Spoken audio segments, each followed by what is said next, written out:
अंताक्षरी के पिछला भाग में यहाँ पर ग से गिर रहे तो ग से गाई। गावे बजावे जात रहनी खेसारी लाल के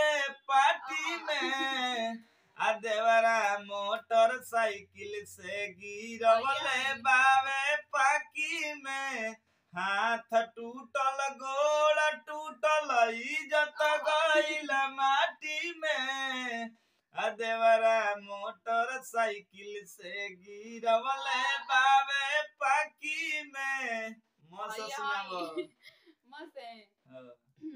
माटी कोड़े गई छिनरिया ओही माटी खान रे माटी कोड़े गई छिनरिया ओही माटी खान रे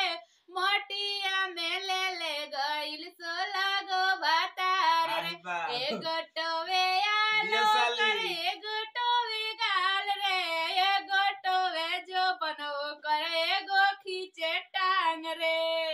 दीदी के रस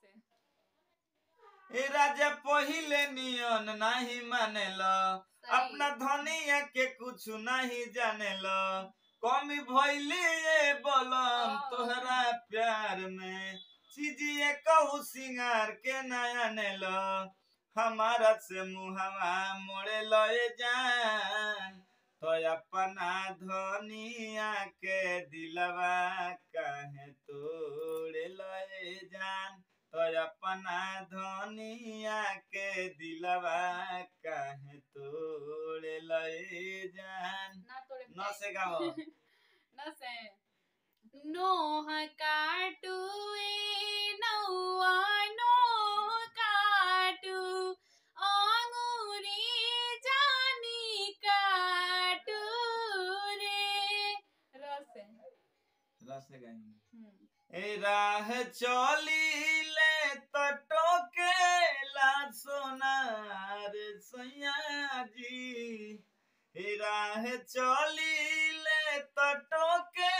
ला सोनार सैया जी काहे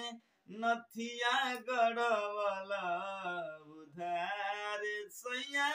जी काहे नथिया गढ़वाला उधार सैया जी। जो से गाओ जैसे अरे जितना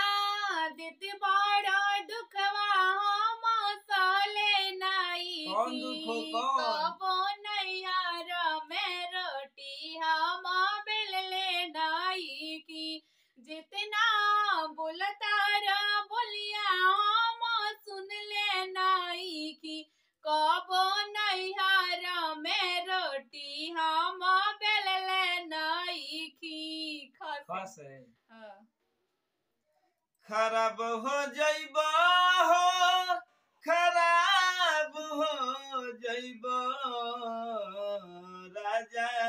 पियो जानी गांजा हो खराब हो जाइबा राजा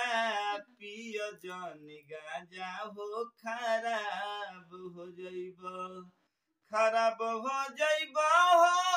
खराब हो जाइबा अभी मारतार मजा हो खराब हो जाइबा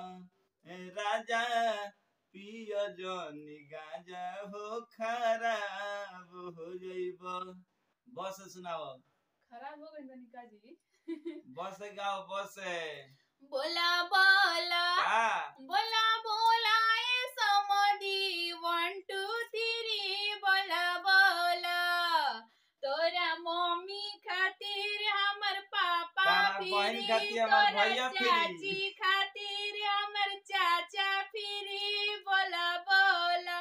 बोला बोला ए समधी 1 2 3 बोला बोला लबरी रे लबरी लबरी रे लबरी लिहले ना दिहले जनाई देले सगरी अरे लिहले ना दिहले जनाई देले सगरी लबरी रे लबरी